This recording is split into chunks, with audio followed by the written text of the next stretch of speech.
marka sanadkii koowaad halkaasuu igu soo gabagaboobay koorsooyinkii loogu talagalay anoo dhameeyey asxaab samaystay oo sanadka labaad waxaan usoo noqonaya aqaano haddana waxaan sameeyey koorsooyin hal koorso general iyo hal koorso elective ahaan samarkii kusii qabtay si macnaha sanadka labaad koorsooyinka ah aan maaragta aan keliya koorsooyinka oo mandatoryga iyo hal mid oo kale aan ku daro oo maaragtay sanadkii 10 koorsa lagaa rabaa 5 iyo 5 lagaa rabaa marka waxaan bilaabay inaan 2 samarkii qaata sida sanadka dambe 8 la iga rabo macnaha oo haddaan 10ka xataa qaataan 2 dhex ku daroob garay karo waxaan kaloo idinka soo ilooway waxaan u maleynaya 60 boqolkiiba 60 inaad baasto wey si loonka sanadka dambe student loonka sanadka dambe si lagu siiyo haddii kale qolada dowladda oo lacagta deynta ku sii hayda haddaadan boqolkiiba 60 meeshan sababta way ku maalgashanaya waa maalgashi marka maalgashiga khatar u noqonaya hadday u arkaan inaada baasi karin galaasyada oo boqolkiiba 60 wax ka hooseeya keento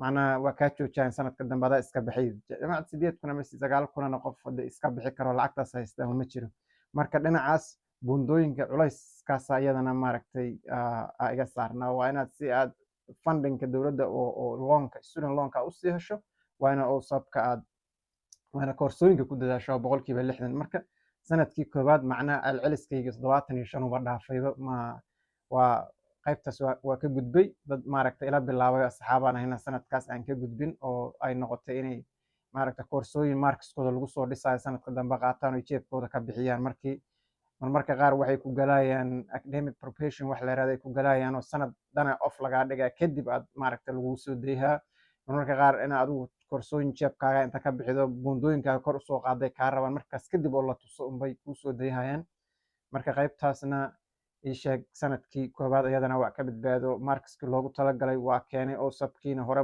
maadaama aan isu baranay hadda oo waxba isaga qaldamay sanadka labaad waa uu sallaxan yahay 2 koorsan samarkii kusii dhiftay marka sanadkii labaad waxaan bilaabay anigoo koorsooyinkii 10ka ahaayoo layga raba 2 ka mid a samarkii lasoo dhaafay soo qaatoon jaamacadda kambaskaba kaba bixin basaan usoo bilaabay oo sabkaygii ama lacagtii deynta hore la iigu soo daayey asxaab samaystay uu bilowday marka sanadkaygaas labaad xoogaa wuu iska fiicnaa galaas ingiriisaha lagu soo daray galaasyadii oo aad u dhib badnaa oo asayadiisa iyo qoraalkiisa iyo debatekiisa uu maaragtay tiro badnaa ee lagu soo daray saasaa maaragtay kaas ayaa ugu cuslaa waxaa kaloo sanadkii labaad maaragtay caqabado ay iga timid waxaan bedelay programkaygii completelyba sanadkii labaad waxaan go'aansaday inaan bedelo programkaygii oo aan maaragtay waddadan chemistryga inaan ka leexdo iyo maantoo dhan laabkan iyo waxaan laysku qasqasay iyo organic chemistry iyo ammonia iyo waxaan carbons iyo la daroogareehay baashi waa iga hortin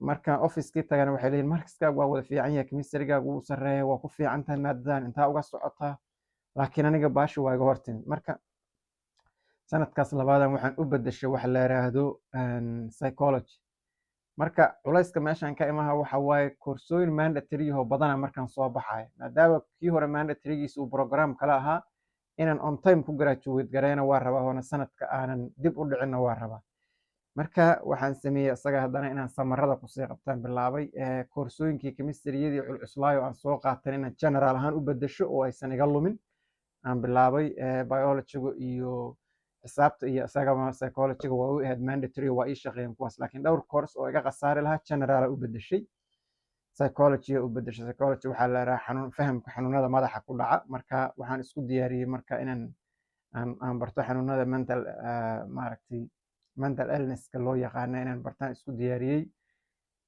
psychologyga wuuba kasii adkaaday sababtoo psychologygu gebigiisaba waaba qoraal iyo aqris iyo essay iyo researchba kii hore formula la yaqaan iyo wuxuuba ahay balbaha badan maxaana soo geliyey waa adkaatayba sanadka labaad kadib haddaad bedeshana waxa waaye waa sanad ama 2 sanad dib u dhacna ma rabo inaan on time ku graduate gareega go'an jilbahan u aastay psychologygan jilbaha u aastay isagii unbaan garaacay dadkii aan meesha isku baranay iyo dad isaga dhigtaan ishelnay marka samarkii haddana sii geliyey maadaama aan programkaygii bedelay si aan koorsoon iigu soo laaban samarkii dhexdiisa haddana 2 koorsoo kala geliyey adigu sanadkii saddexaada bilowday isagana sidii aan koorsooyin kale aan hore usii qaatay adigu 4 sano meeshii laga rabay 3 sano iyo baranba ku dhameeyba 4 sano meeshii laga rabay anoo programkaygii bedelay sababtoo anigu samarkii marka 4 bilood ardada la fasaxayo ma qaaday sanadkii saddexaad waxaan u malayhaaba samarkiisiiba inaan 3 koorsaba qaatay bas oo maaragtay oo iska dabageys inaan qaatay. Marka sanadkii saddexaad markii la marayay sidoo kale waxaan sameeyey baabuuraan soo gatay. samarkii dhammaadkiisii ayaan baabuur soo gatay. waxaan bilaabay waxyaalahan la qaadqaadayo uubarada iyo waxaan inaan wax ka wadwado oo aan tartiib ileen baashii waa aduu sanadkii labaadba inaan maqaayado iyo security iyo wax ku tuurtuurto ilaa wixii aan ugu talagalay inaan isku dabaro sanadkii koowaad ay ku dhammaadeen. Marka inaan xoogaa shaqooyin ku dardareen bilaabay. sanadkii saddexaad caadiyanba maaragtay aan uberka iyo waxyaalahaasaan wax uga wadwado. gaariyaan soo iibsaday, waa is adkeeyey. adigu 3 sano iyo bar aan ku dhameeyey. 3 sano iyo bar aan ku dhameeyey psychology degree anoo haysta ama xanuunada maxaa loo yaqaanaa xanuunada maskaxda ku dhaca.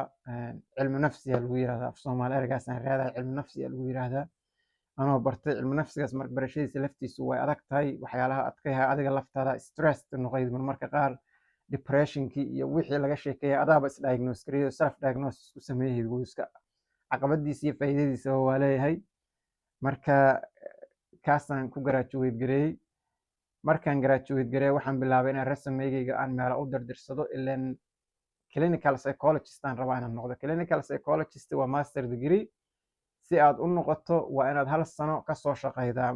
sanad iyo bar ilaa sanad, macnaha sanad iyo bar ilaa 2 sano ugu fiican, laakiin ilaa ugu yaraan sanad waa inaad soo shaqaydaa si aad master degree-ga u apply garayo. ugu yaraan 20 resume-yaan diray oo application hal xarumihii caafimaadka u diray hal meel oo ay aqbashaanba waayaba. ma fahamtay? marka qolo walba email ii soo dirta oo applicationkaagu waana soo gaaray, waa review garayhayna. cid waxaan bilaabay volunteer inaan raadiyo xataa. marka waa yaabo, macnaha baashaan maxaa qaldan ii sheeg oo baashii aad shaqada ugu heli lahayd. markaasaan waxaan bilaabay haddana inaan la clinical psychologist waa inaad sanad labaad haddana sii raadido, anna inaan waqtiba iga luminan rabo oo baashiida on time ku wadaan rabaa. marka intaan sanad labaad aan sii raadi lahaa clinical psychology oo aan meel shaqaalaysiido waa inaan sii helaa. markaas volunteerkaas waxa aan ka helay waa inaan u gudbiyo iskuulka oo warqad la iigu qoraa masters marka laga aqbalaa. marka kadib waxaan raadiyaa waxyaalo kaloo caafimaadka ma jirtaa. volunteeraan meelo kale ka noqday. MSK-ga waxaa loo yaqaan musculoskeletonka meelahaas aan volunteer ka noqday. physiotherapy clinic aan volunteer ka noqday. xataa meelo oo medical center aan volunteer ka soo noqdo kale. adigu waxyaalo kale isku soo dadayey. dabadeed waxaa ii soo baxda fiil kale inaan aado degree kale inaan sameeyo doctoralaba inaan sameeyo oo maaragtay completelyba ka duwan oo waxyaalahan musculoskeletonka oo aan hadda ka hadlo oo aragteen fiidiyoyadooda oo ayadana waxa waaye dhibka jiray Canada oo dhan hal iskuul ayaa ka bixiya. iskuulkaasna waxaa la yidhahdaa Canadian Memorial Chiropractic College la yidhahdaa. Toronto ku yaala hal iskuulaa bixiya. malaha sanadkii adigu 190 wax saasaha la qaataa, laakiin 1000 2000 3000 arday soo apply gareeyay inaad hesho aad ay u adag tahay. haddaan waayana waxa waaye waa inaan Mareykan aado. haddaan Mareykan aadana maaragtay lacagta student loan-ka inta badan full laguma helayo. waa inaad jeebkaaga qayb badan ka bixidaa ama aad personal line of credit iyo waxaas adigu aad bangiga adigu iska lacagta uga soo deymataa. marka hawshii waa halkaas xoogaa jaq ka noqotay.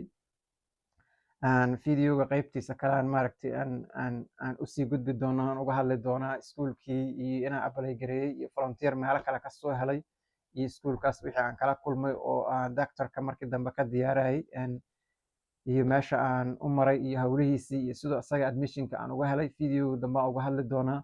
halkan waxaa noogu soo dhammaaday fideogii jaamacaddii undergraduate-ka ahayd ama degreegii heerkii koowaad anoo haysta laakiin shaqo ku waayey oo aan maaragtay programkii aan ku maaragtay soo bartay shaqo ku waayey programkii. marka aan masterkii sii wadi karin meel kale rabo inuu u leexdo. halkaasay noo joogayda fideoga qaybaha dambe aan idinkula wadaagi doonaa.